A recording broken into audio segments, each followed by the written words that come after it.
मेरे प्यारे मित्रों, मैं राजनंदन प्रसाद एक बार फिर आपके सामने। मित्रों, नियोजित शिक्षकों के संबंध में प्रतिदिन सोशल मीडिया हो या इलेक्ट्रॉनिक मीडिया हो, कोई ना कोई न्यूज जरूर आता है। अब प्रत्येक दिन कोई ना कोई पत्र निर्गत भी होता रहता है। माननीय मंत्री का जवाब तो लाजवाब होता है। वे दोनों सदन में कब क्या बोलते हैं, विषय वस्तु कुछ पूछा जाता है और जवाब वो अपने ढंग से जो लिखित जवाब उन्हें मिलता है वही पढ़ देते हैं। मतलब समझ ही में नहीं आ रहा है कि ये विभाग आखिर चल कैसे रहा है। जब जब नियोजित शिक्षकों को देने की बारी आती है, प्रमोशन की बारी आई, कालबद्ध प्रोन्नति की बारी आई, आर्थिक लाभ देने की बारी आई, सरकार नियमावली में तुरंत फेरबदल कर देती है। एक आदत बन गई है, क्योंकि जो सरकार के साथ जो ब्यूरोक्रेट्स काम कर रहे हैं उन लोगों का उद्देश्य केवल और केवल लटकाना है, भटकाना है, बरगलाना है, बस यही काम रह गया है। शिक्षक कैसे आगे बढ़े? देखिए, पिछले 2 दिन से सोशल मीडिया पर लोग लिख रहे हैं कि मेरे पढ़ाए हुए बच्चे डॉक्टर बन रहे हैं, इंजीनियर बन रहे हैं और बीपीएससी टीचर तो कई बने हैं, एक नहीं। कई प्रखंड के नियोजित शिक्षक लिख रहे हैं कि मेरे यहां से बच्चे जो हमारे द्वारा पढ़ाए गए हैं वे बीपीएससी द्वारा क्वालिफाइड हुए, शिक्षक बने, अध्यापक बने। और कई विद्यालय से लोग शिक्षक लिख रहे हैं, नियोजित शिक्षक लिख रहे हैं कि हमने जिन बच्चों को पढ़ाया वे डॉक्टर बन गए, इंजीनियर बन गए और आगे बढ़ गए। कहने का मतलब शिक्षकों में ये तो मानना पड़ेगा कि उनकी क्षमता अद्भुत है। बच्चे स्कूल में आए, मन लगा के पढ़ाए, एक शैक्षणिक वातावरण उन्होंने तैयार किया और सरकार सिर्फ गुणवत्तापूर्ण शिक्षा के नाम पर नियोजित शिक्षकों को बरगलाने का काम किया। बहुत अफसोस होता है मित्रों। ये वही नियोजित शिक्षक है जो 6 में बहाल होते हैं या 2 में, 3 में, 4 में, 5 में शिक्षा मित्र में बहाल हुए, सभी के सभी दक्षता पास किए। बहुत कठिन परीक्षा थी। नौकरी करने के 3 साल बाद 6 में जो लोग बहाल हुए और जो शिक्षा मित्र बहाल हुए 2009 में वो परीक्षा दिए। उसके बाद 10 में परीक्षा हुई, फिर 13 में हुई, अभी तक 5 बार परीक्षा हो चुकी है। और 2012 के बाद टेट के द्वारा 2011 में टेट परीक्षा हुआ। सभी को मालूम है कि 28 लाख में 1,22,000 शिक्षक पास किए। अद्भुत। जो पास किए उनकी क्षमता आप कल्पना कर सकते हैं कि 28 लाख में मात्र 1,22,000 शिक्षक पास करते हैं। क्रीम आए, शिक्षा का स्तर बढ़ा और सभी शिक्षक काबिल थे। अचानक सरकार के दिमाग में कहां से आ गई कि ये लोग उतना काबिल नहीं है, गुणवत्तापूर्ण शिक्षा नहीं दे रहे हैं, तो सक्षमता लिया। सक्षमता भी लेकर आए तो क्या लेकर आए? राज्य स्तरीय ट्रांसफर होगा और 1/1/2025 से 7/1/2025 के बीच में आपकी ज्वाइनिंग होगी, प्रथम ज्वाइनिंग। नई नियुक्ति होगी। जो आपको सेवानिवृत्तता का लाभ मिलना चाहिए था वो नहीं मिलेगा। वेतन संरक्षण मिलेगा नहीं मिलेगा यह संशय की स्थिति बनी हुई है, क्योंकि जो अध्यापक को मिल रहा है वही विशिष्ट शिक्षक को भी मिलने वाला है, यही तय किया गया है। लिखा कुछ गया और मिल कुछ और रहा है। शिक्षकों का भी धैर्य टूट रहा है। देखिए, सक्षमता 3 का फॉर्म भरने का देश 23 तारीख को समाप्त हो गया। पता ही नहीं चला कब समाप्त हो गया। कहीं चूचा नहीं, कहीं कुछ नहीं आ रहा है कि कितने लोग भरे, कितने फेल किए थे वो भरे, कितने और नए नियोजित शिक्षक कितने भरे, कोई समाचार नहीं। अब एकाएक सरकार घोषणा कर देगी कितने लाख आ गए, इतने लाख आ गए। अरे कहां से आ गए? और ये परीक्षा देंगे। मैं माननीय मुख्यमंत्री से पूछना चाहता हूं कि माननीय मुख्यमंत्री, आप तो इंजीनियरिंग किए हुए हैं, एनआईटी पटना से पढ़े हैं, आज आपको मैट्रिक की परीक्षा देने के लिए कह दिया जाए, आपको सवाल पता चलेगा, बुझा जाएगा, लिख लीजिएगा, पास कर जाइएगा। मैट्रिक की परीक्षा, वैसे आप दूसरे विषय के विशेषज्ञ तो बन गए हैं, आपने दोनों सदनों में जो अपनी खास परिचय दिया वो काबिले तारीफ है, शायद उस विषय के आप मास्टर हो सकते हैं, लेकिन मैट्रिक की परीक्षा में अगर आप बैठते हैं नहीं पास कर पाएंगे।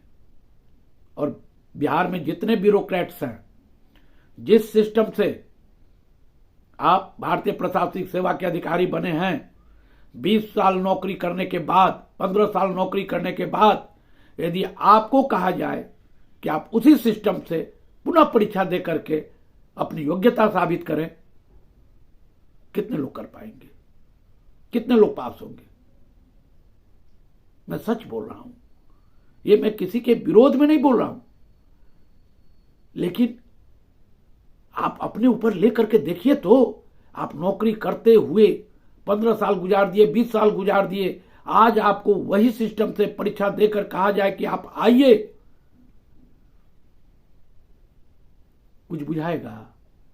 ईमानदारी बोलिएगा, ईमानदारी। आपके प्रति कोई हमारी दुर्भावना नहीं है, आप बड़े आदरणीय हैं, श्रेष्ठ हैं, सब कुछ है, लेकिन ईमानदारी बताइए कि क्या पास कर जाइएगा?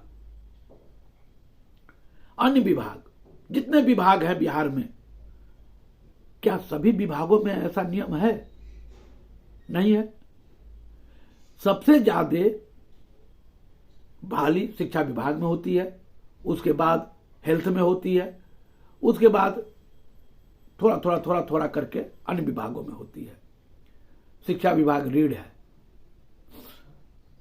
कुछ लोग तो आपस में बात कर रहे थे कि अगर मैं मुख्यमंत्री बना तो एक दिन में मैं 6.5 लाख लोगों को बहाल कर दूंगा। मैं सुन रहा था, मैंने पूछा कैसे कर दीजिएगा? अरे बहुत आसान है, बहुत आसान है। एक चिट्ठी निकालूंगा कि आज से आप लोग अति विशिष्ट शिक्षक बहाल किए जाएंगे, आप परीक्षा दीजिए, अति विशिष्ट शिक्षक बहाल हो गए। 6.5 लाख लोगों को मैं एक बार में नियुक्ति पत्र, वो भी मैं हाथ में नहीं दूंगा, बुला के नहीं दूंगा, सबको ऑनलाइन भेज दूंगा, सब हो जाएंगे अति विशिष्ट शिक्षक, और 6.5 लाख मेरे कोटे में लिखा जाएगा। अद्भुत। बिहार पहला राज्य होगा जो एक दिन में 6.5 लाख शिक्षक बहाल कर देगा। मेरे प्यारे मित्रों, ये व्यंग आजकल बहुत हो रहा है, लोग व्यंग करने से चूक भी नहीं रहे हैं, बोले जा रहे हैं, जो मन करता है बोले जा रहे हैं, क्योंकि उनका भी हक है, होना भी चाहिए। क्यों नहीं होगा? क्योंकि वो जो व्यवस्था देख रहे हैं उस व्यवस्था से वो भी द्रवित है, पीड़ित है। बिहार का शायद ही कोई ऐसा परिवार हो जहां नियोजित शिक्षक न हो। हां, यह बात सही है कि कुछ विशिष्ट शिक्षक बन गए हैं, लेकिन जो बने हैं उनकी हालत देख लीजिए, रो रहे हैं, कलप रहे हैं, कहां आ गए, कैसे आ गए, दिमाग काम नहीं किया, भर दिए। काश कोई समझाया होता, जिस तरह लोग आज समझा रहे हैं, काश उस समय कोई समझाता तो मैं भी अपना कदम पीछे कर लेता। लेकिन अब समय बीत चुका है, आपका संबंध नियोजित शिक्षक से टूट चुका है, आप आगे बढ़ चुके हैं, अब कुछ नहीं हो सकता। मेरे प्यारे मित्रों, नियोजित शिक्षक आज भी रीढ़ है। इतना होने के बाद भी, विशिष्ट शिक्षक बनने के बाद भी, और जो बचे हुए हैं वो खांटी नियोजित शिक्षक है। मेरे प्यारे मित्रों, सॉरी, आपको एक चीज बता देते हैं, जितने नियोजित शिक्षक बचे हुए हैं, पूरी ईमानदारी से तय कर लिया है कि हमें नियोजित शिक्षक बने रहना है, नहीं जाना है, नहीं जाना है, नहीं जाना है। उच्च न्यायालय का आदेश लागू होगा नहीं होगा वो भी अब चिंतित नहीं हो रहे हैं। सरकार जो करे, जिस तरह ले चले, हम चलने को तैयार हैं। हम विशिष्ट नहीं बनेंगे, हम सरकार के झांसे में नहीं आएंगे, हम अपनी सेवानिवृत्तता जो हमारी है 15 साल, 16 साल, 18 साल, 20 साल, 22 साल, हम उसको नहीं छोड़ेंगे। क्यों छोड़ें? किस लिए छोड़े? और परीक्षा देने का ठेका केवल नियोजित शिक्षकों के जिम्मे है।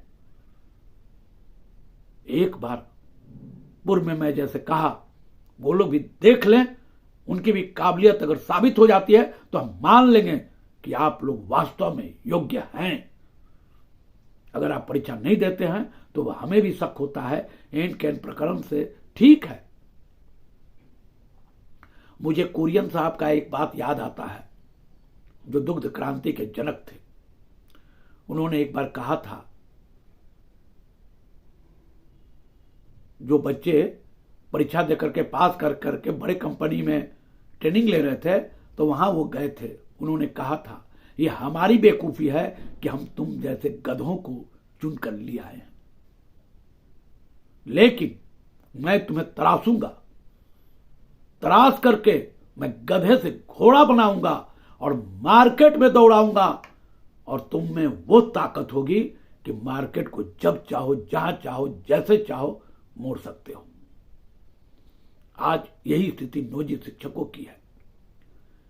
पूरी ताकत के साथ बच्चों को पढ़ाने में दिल लगा रहे हैं, पढ़ा रहे हैं, आगे बढ़ा रहे हैं, और खुद सरकार के खेल में धरे जा रहे हैं। अफसोस होता है। यही नियोजित शिक्षक कभी रीढ़ हुआ करते थे, आज भी हैं, लेकिन सरकार समझ नहीं पा रही है। सरकार ये समझ लेती कि ये भी हमारे ही परिवार के लोग हैं, तो शायद ऐसी स्थिति न होती। हम सरकार से निवेदन करते हैं, बार बार निवेदन करते हैं कि आप इन लोगों को अपना समझिए। आप ही के हैं, आप ही ने इनको नौकरी दिया है, आगे भी जो करेंगे आप ही करेंगे, इसलिए इनके बारे में सोचिए। सोचिए, नियोजित शिक्षक कोई बाहरी नहीं है। मेरे प्यारे मित्रों, मैं राजनंदन प्रसाद आपसे बार बार निवेदन करता हूं कि आप मेरे वीडियो को ज्यादा से ज्यादा शेयर करें, लाइक करें, सब्सक्राइब करें। धन्यवाद, बहुत बहुत धन्यवाद। जय हिंद।